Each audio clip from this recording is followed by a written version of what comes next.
Thank you very much. Thanks for the introduction, and it's a pleasure and honor to kick this workshop off on a very relevant topic.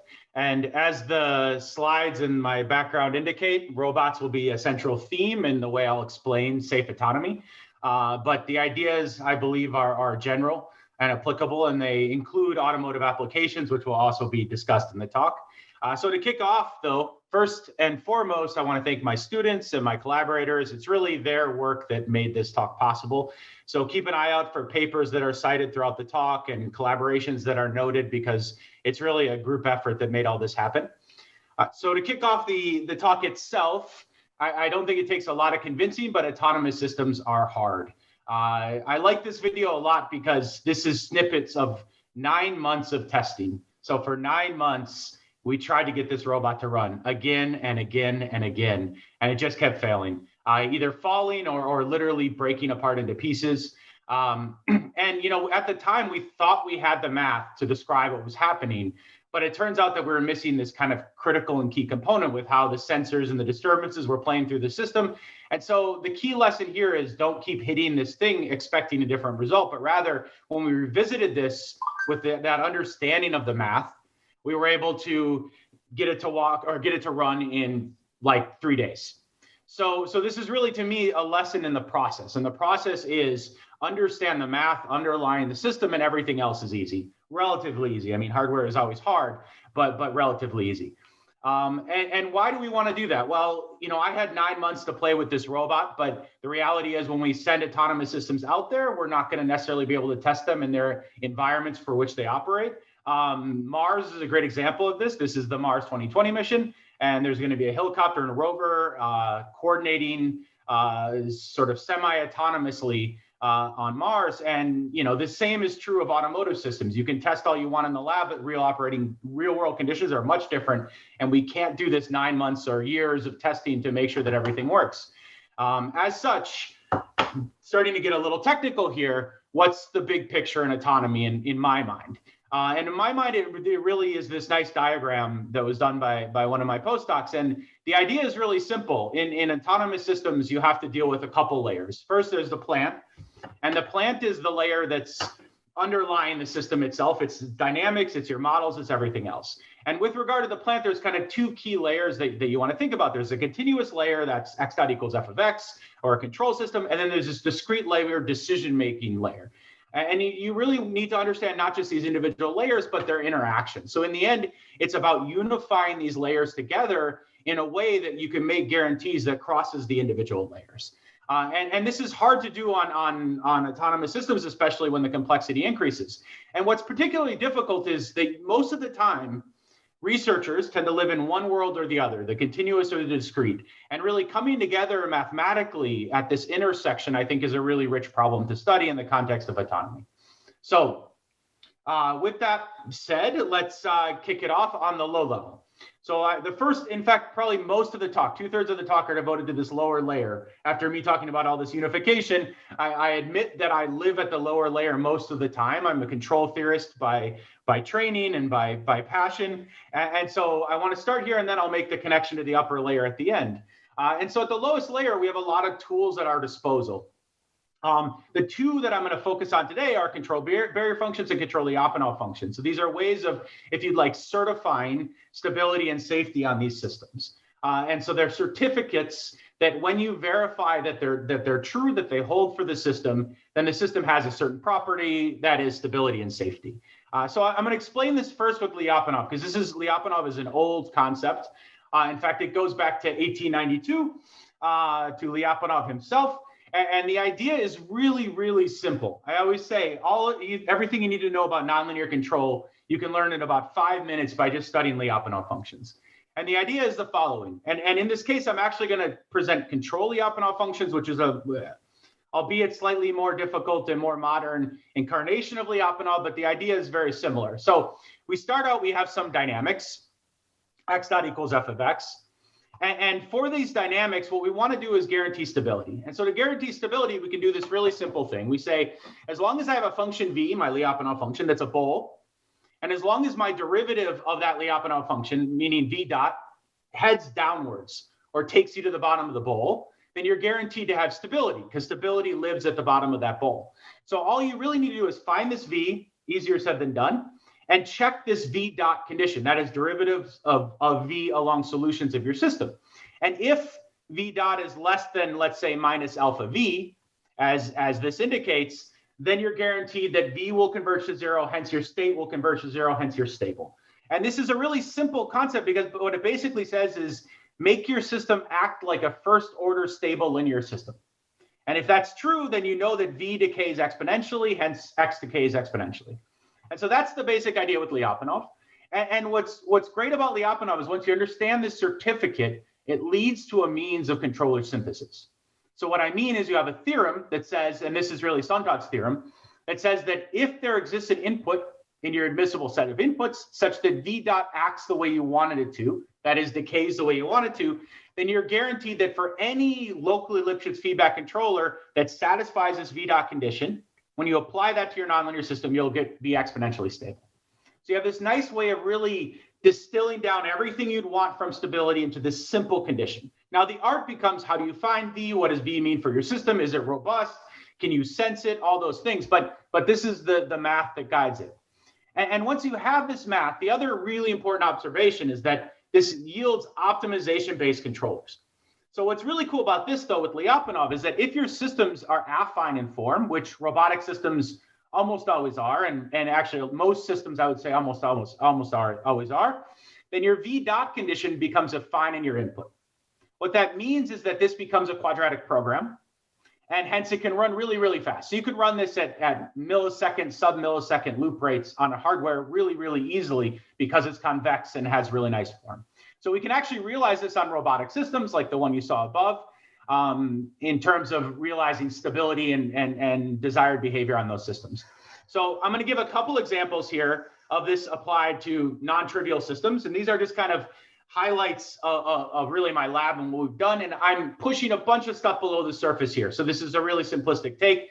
In this case, we not only have continuous dynamics, but discrete dynamics. This is a hybrid system. When the feet strike, there's shocks on the system. But in the end, we're able to, in essence, take this Lyapunov idea and realize it on the hardware in a way that generates stable motion. In this case, the stability is not to an equilibrium point, but to a stable periodic orbit. And we're able to realize it's really human-like walking in the process.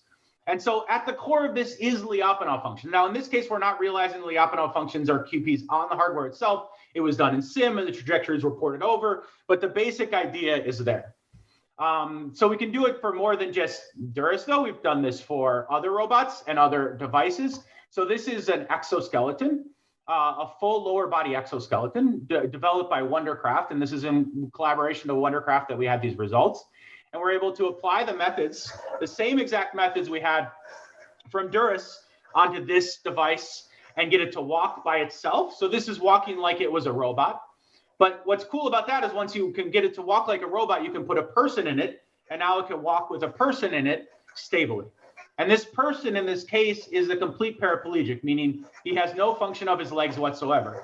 And the robot's able to carry him forward dynamically using the theory of essentially Lyapunov functions, hybrid systems, and everything else. So this is really showing the extensibility of the results. But it's not just bipedal robots. It turns out that you can also do this for quadrupedal robots. So in about 3 seconds, we can generate walking gaits that are provably stable for the entire dynamics of a quadrupedal robot. In this case, one at our lab at Caltech. And the way we do this, by the way, just really quickly, is we can take this quadruped and look at it as two bipeds that are collaborating through the torso. So really, it's the same bipedal math applied to quadrupedal robots. And what's great about quadrupedal robots is they're super robust. So this is a route you're going to see a few times throughout this talk. This is kind of our benchmark test on robustness, is walking over this route, which is right outside of our lab at Caltech. And in this case, we can run this robot over the route, and it can handle the disturbances and the uncertainty pretty well before it continues to walk on. In this case, walk right towards me. I was actually taking this video, and I thought for a moment that this is when robots decided to take over the world and come and attack me, but then we e-stopped it and everything was okay. But this is the platforms that we can put these things on. So the the lesson here is a couple of things. First, this Lyapunov functions as this encoding of stability. The second lesson is that theorems imply generality. So once you have a mathematical framework for understanding a system, you can apply it to lots of different systems. And so this is Cassie, which is in the slide and also walking behind me right now. And it's a difficult robot because there's compliant elements. It has a different morphology than Duris, but yet the same basic math gets us dynamically stable walking on Cassie as well. And we can, again, do interesting things. So with Duris, you saw it walking on a treadmill in a constrained environment. Cassie, we're now able to take this math and get it out into the real world, even doing things like rough terrain. So here we're walking on little grassy areas using a single gate. So this is one gate that's applicable to all of these different circumstances. But again, there's limits to where the math can take you. And so this is that root system I mentioned earlier. So we put Cassie out on it. At first, it does really well. I mean, this is a really impressive balance that it's doing here. But in the end, it wasn't quite enough to handle the roots, and it tanks on you. So again, you're seeing the generality, but there's limitations. And what was the limitation here? The limitation here is we put the robot in an area that was unsafe. We put it in an area where we didn't know it could walk. So the answer is what? Prevent systems from going into those dangerous regions and developing the math that does that. So this motivates control barrier functions. So the idea here is Lyapunov was great for stability, but not everything in the real world is a stability problem. In fact, what we're really interested in is safety a lot of times, as the name of this workshop suggests. And so in the context of safety, how do we quantify safety? Well, that's where control barrier functions come in. And what's interesting about these is that they actually include Lyapunov functions as a special case, meaning there's something more general than Lyapunov. And I just want to point out briefly, because I don't have time for a history in a 40-minute talk, but there's a long history of safety, if you'd like. And safety here, as I define it, is forward set invariance. This actually began in 1942 with Nagumo, with a result that was really powerful and lost to the ages multiple times, rediscovered multiple times. But that's really the origins of this idea of set invariance. There's more recent incarnations with barrier certificates. There's a history in the citation at the bottom of the slide that you can check out, a brief history. So what's the idea, though? Let me talk about the math. So the math is the following. In fact, the history and the math kind of coincide here. We had just developed this idea of control Lyapunov functions with optimization-based controllers for walking robots, but we knew something was missing. And the idea was the following. If we now want to stay in a set, what we want is a minimally evasive controller that will keep us in that set. So in this case, let's assume our set is a super level set of a function, h in this case. That is, the set you want to stay in is when h is positive. So what we did is in 2014, we started asking ourselves, what are the conditions on the derivative of h that guarantee that you stay within that set? So it turns out what Nagumo discovered was the conditions on the boundary of the set. That is, if h dot is greater than or equal to 0 on the boundary, you'll stay in the set. And that's pretty clear, because if on the boundary h dot is either 0 or increasing, there's no way that h can go negative, hence you're going to stay in your set for all time. The more difficult question was, what do you do inside the set? Because you can't enforce h dot being greater than or equal to 0 everywhere in the set. That would actually be too conservative. So what we need to do is allow h dot to potentially decrease, right? And the amount it can decrease needs to depend on where you are in the set. So in this case, you do a minus gamma h, and what that says is that when h is positive, meaning you're in your set, the more positive it is, the more negative this quantity becomes, because gamma is an increasing function and 0 at 0. So that gives you the ability to move to the boundary when you're inside the set, but as you approach the boundary, you recover Nagumo's conditions. So this leads to the notion of a control barrier function now. And once you have the right definition of a barrier function, which is this 2014 definition, not the same as previous definitions, our naming conventions maybe leave something to be desired, but the idea is once you have this condition, you can synthesize controllers. And the way you do that is just like with control Lyapunov functions. You look at the derivative of h, and in this case, the derivative of h depends on your input u to your system. If you have affine dynamics, you get this nice inequality here that's affine in u. And you say at every point in my space, I want to find a controller that satisfies this inequality, that h dot is greater than minus gamma h. And it turns out that that implies that you're safe. That is, your set C is forward invariant. But there's a stronger condition. It turns out that this is actually necessary and sufficient for set invariance. And that's really an important point because it means that there aren't better conditions sitting out there somewhere, that this is the best condition, quote unquote, you can find, subject to all the assumptions that we have in the formulation. So given the control barrier functions, what do we do with this? Why was this so important? Okay, so a couple of points. The first point is that, and this is where it's really become sort of popular recently, is we can view control barrier functions as sort of a safety filter. That is, given any existing controller on your system, whether it's a Lyapunov function or just a PD controller, you can pass this through a barrier function to get safe behavior on the back end. And the way you do that is you formulate a QP, just like we had with Lyapunov. That was the motivation for this framework, as I mentioned. And what you do is you say, well, I just want to find my input, that's closest to my desired controller, subject to a safety constraint. And this will be point-wise optimal. It won't be optimal over horizons, obviously, because we're dealing with nonlinear systems.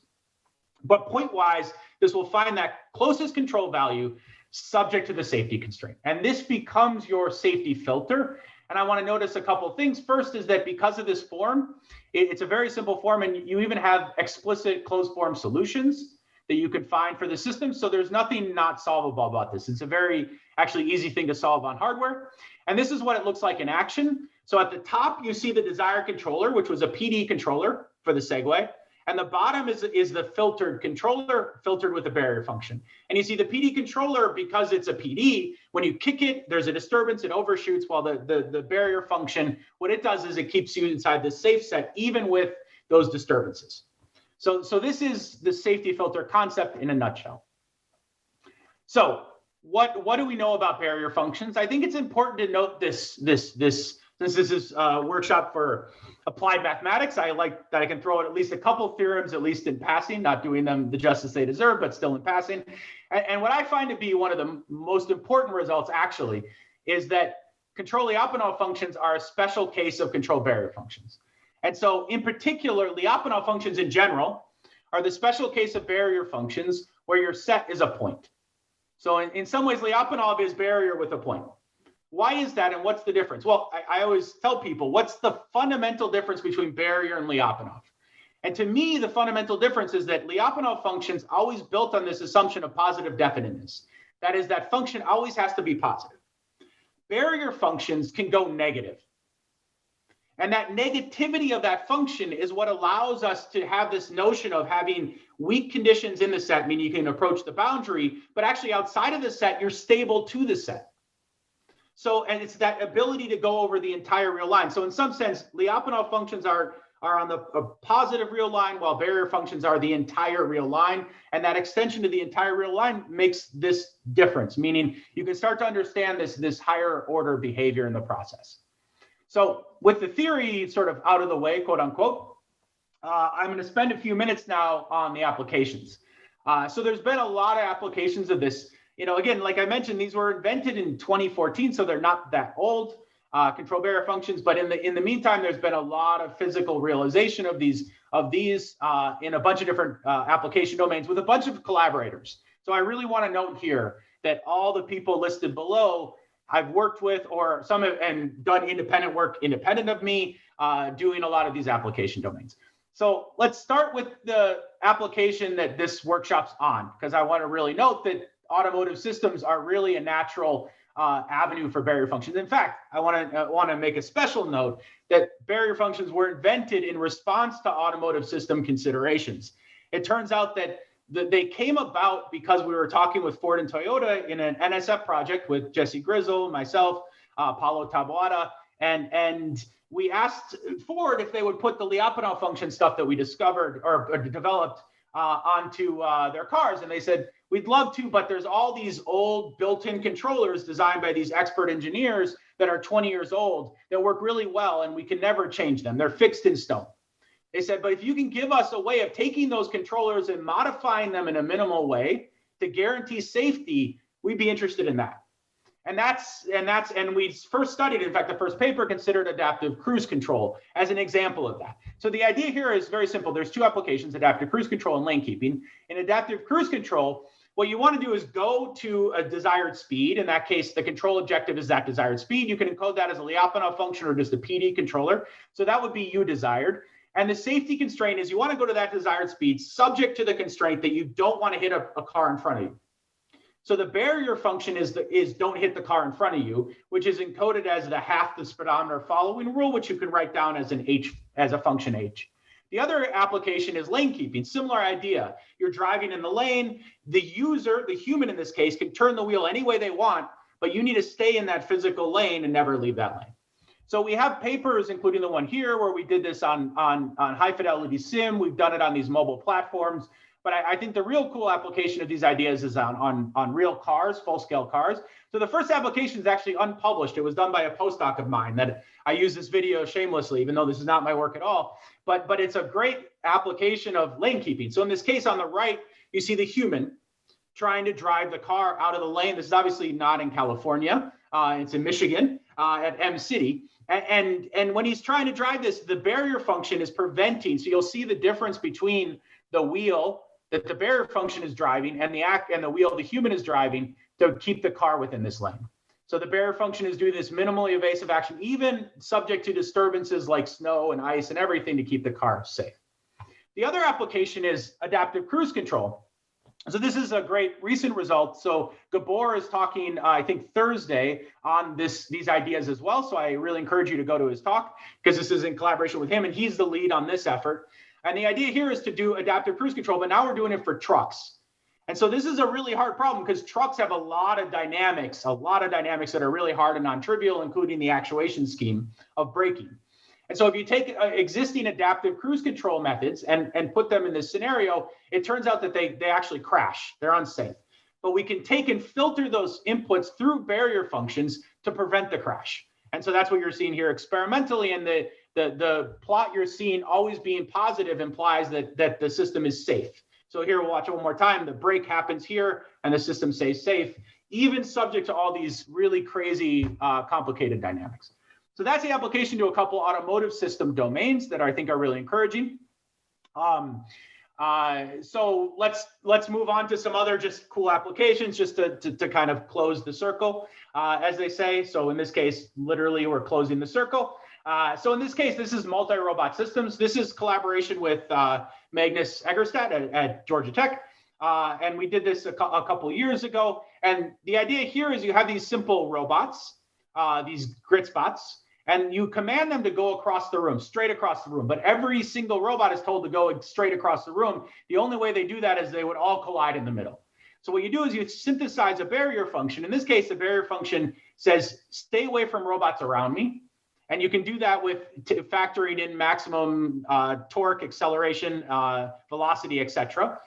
So what you're doing here is they start driving towards the middle, but then as they get close, the barrier function takes over. So all the behavior you see in the middle here, this is a function of the barrier function preventing them from colliding. And what's really cool about this video, what I like is that they start turning and rotating and kind of mixing, doing this spinning thing. This is completely unplanned, meaning this is just a reactive behavior that's a result of the barrier until they finally get free of all the other guys nearby and they can go to their desired position.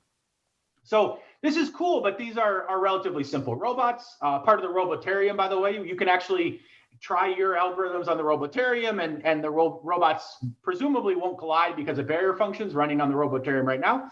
But we can also do some more complicated systems. This is drones now. Same general idea, except we add in a user who's driving one of these drones, and the user is trying to crash one drone or one quadrotor into the other ones, which are spinning sort of on autopilot. And you'll see that there's pretty aggressive maneuvers that happen. In this case, the nonlinear dynamics of the system are factored in using differential flatness to synthesize both the barrier function and the controller that's running on the system. Now, the one thing about this, though, is everything's running here is in a centralized context. What I mean is that there's a mocap system, and that's giving you all your data and everything. So the final question you might ask is, how does this work on systems with completely onboard sensing, including drones? Well, this is a recent result we just submitted to RAL. The paper's on the archive already, though. And here's barrier functions in the context of obstacle avoidance. So as such, the U desired is either a human or go to a waypoint, and the barrier function is don't hit the obstacles. What's nice about this is this drone has all onboard sensing. So everything is being done and processing. So everything's being done on board. This is just a safety tether. This is not actually holding it up, even though it kind of looks like it. And you're able to get a guarantee that it doesn't hit these obstacles, including things like walls. And so the reason I want to mention this really briefly is kind of in closing on the obstacle avoidance and the collision avoidance front is I've gotten the question a lot in the past of, well, how does the barrier functions relate to things like potential fields, which have been around forever? Well, it turns out that, there it goes. It turns out that potential fields are also a special case of barriers, a very, very, very special case of barriers. And in fact, barrier functions generalize potential fields in many respects. And not only that, so the way we establish this is first mathematically. There's a theorem that says this.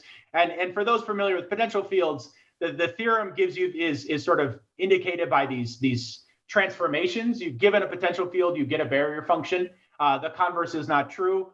The other thing we did, though, is tested this really exhaustively on hardware. So in this case, we have a potential field on the right, a barrier function on the left. And the potential field and barrier are tested through a bunch of different test scenarios, and the performance was compared. And it turns out that barrier functions in general were smoother and resulted in less oscillations like what you're seeing there. And this is really a result of the optimality that barrier functions have via the QP. So that gives you much sort of better behavior in the end, better being a subjective word that we can quantify through math, but I'll use better for now. Okay, so that's the applications to multi-robots or legged robots and things like that. Obstacle avoidance. Let me just close by bringing back to where we started, which was legged robots. It turns out they can be applied in this case as well. This is actually also a really recent result just submitted a week ago to RAL. But here we're doing barrier functions on stepping stones. So this is an old problem first suggested by Kaushal Srinath. By old, I mean 5 years old, but in barrier world, that's an old problem. And the idea is to modulate the foot placement of the robot based on barrier functions representing the position of the feet relative to these stepping stones. And we're able to successfully do this on hardware for the robot at ETH, Animal, and have this work really consistently and really well, which is cool. Finally, I'll note that we also applied these ideas to exoskeletons. So in this case, we can do this for variable assistance, where we have tubes around the nominal trajectories, and the barrier function keeps you with those in those tubes. So the human can move a little bit in the exo as long as they stay within a range of the nominal trajectory using control barrier functions. And we're able to experimentally verify this on the exoskeleton. This is in my lab now, so this is with my graduate student subjects, but showing that you can in fact run this safety critical behavior on robotic exoskeletons. Okay, so now that we've done all that, I only have 10 minutes left, so I'll kind of be relatively brief through the last bit, but I really think the last bit's important. I kind of went back and forth on including this, but I think it's really critical to talk about this connection with the discrete leg. Everything I did so far was on the continuous layer, and that works really well, and you need to get real robustness at that continuous layer, but you're never going to really get autonomy at a purely continuous layer. You need to bring discrete into the picture. So the question is, how do we bring discrete into the picture using what we know now of barrier functions? Okay, so the idea is simple here, and we can kind of motivate it with an MDP. This is a well-known way, Markov decision processes, of handling this kind of discrete events in these systems in a planning context. And in fact, for the Mars 2020 mission, I used as motivation. We studied MDPs in this context. So what we did here is we had this sort of discrete decision diagram that says whether we should explore or go to the goal, the scientific goal. And we have two robots that are working collaboratively, emulating the Mars 2020 mission to achieve this objective, meaning a drone goes out and explores, and the rover, once it has enough information, will go to the goal. So this is cool, and this worked well, so to speak, but we ran into this problem that we kept getting unsafe behavior. We kept failing. That one video I showed you worked. It was the one time it worked out of about 100, right? And so while it was a good proof of concept, we kept getting these crazy failures all over the place. So this motivated where I'm really excited to go now, which is this idea of doing sort of safety critical discrete level planning. And as such, we introduced this notion of safety critical palm DPs. So now we're going to go take MDPs and extend them a bit to do partially observable behavior. And again, I have to be kind of brief here, but the idea is the following. given a PALM DP, we can actually obtain a discrete time dynamical system associated with that PALM DP. These ideas were first suggested by a couple papers shown on the right there. Again, not my work, but the basic point is you can get to this discrete time dynamical system representing the evolution of this discrete system with partially observable measurements. And once you have the discrete time dynamical system, you can start to do interesting things. For example, you could say at a discrete level, in this case, you have multiple robots collaborating and they're moving in this grid world. You can say, let's make sure that we're safe. That is, we don't hit obstacles. Well, it turns out once you have a discrete time dynamical system, you can think about barrier functions in a discrete time dynamical system context with discrete time barrier functions. And here you can get a theorem that says that if you satisfy this barrier function condition, which is the discrete analog to the continuous conditions I showed you, you're guaranteed to be safe. That is, you'll have forward invariance sets. So that allows us this connection between safety at a continuous level and safety at this planning level. Now, again, the planning level is discrete in this sort of classic CPS way, but we get a discrete time system encoding that, and we can talk about barriers in that context. What's nice about this is we can take these ideas a bit further. We can start to think about more complicated specifications now that we're at a discrete level. So in particular, we can do things like intersection and union, meaning having multiple safe sets that we want to understand their intersection and union. But we can actually go even further. So I'm just going to jump over this.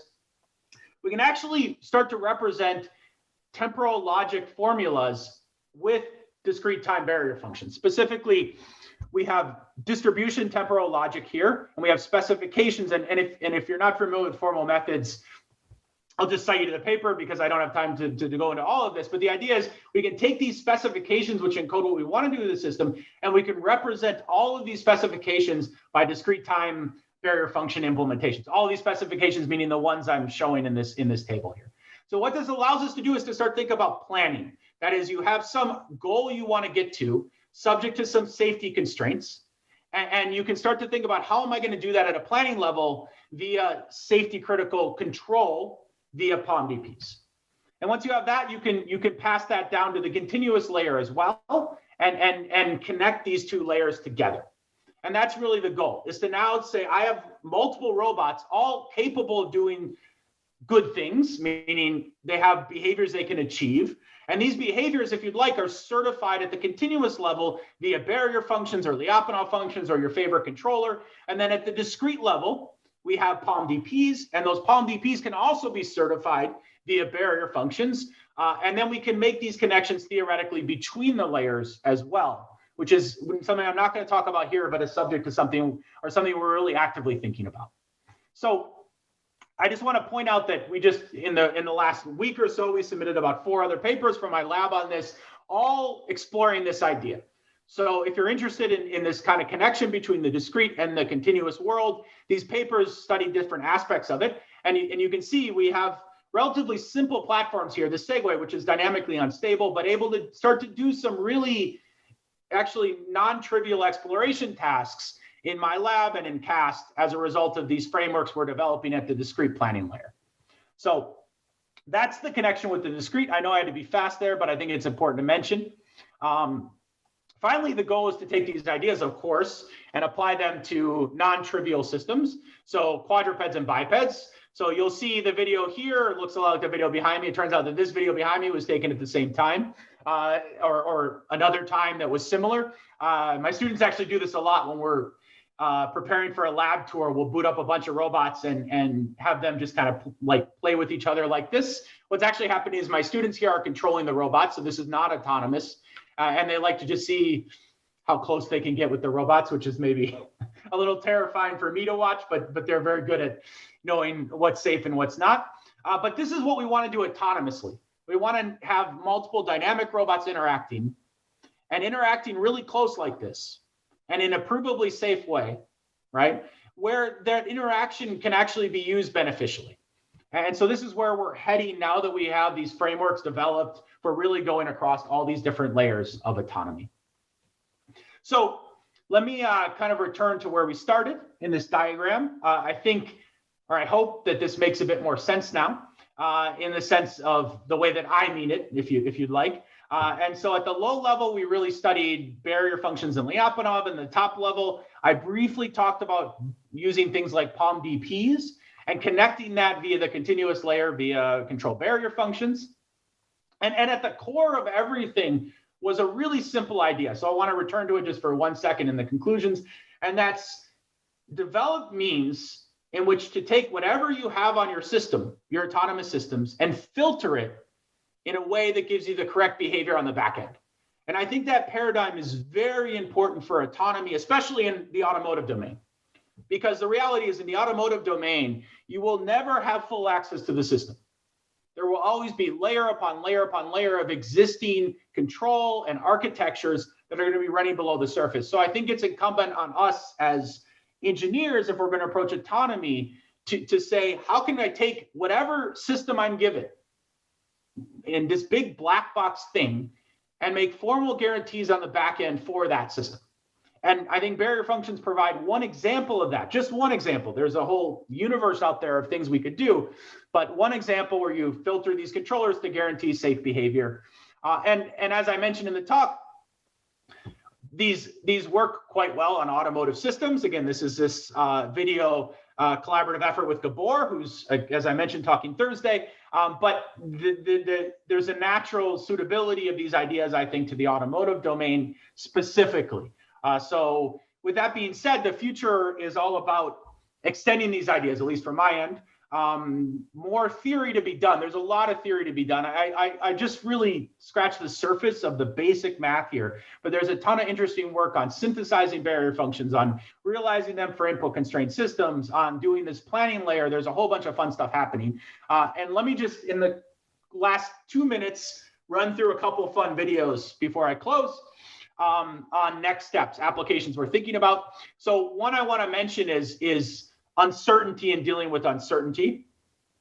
So everything you saw in the talk all looked wonderful, but the reality is that when there's uncertainty in the system, things start to break really quickly. So at the top, what you're seeing there is actually barrier functions running, but they're running with injected uncertainty in the system.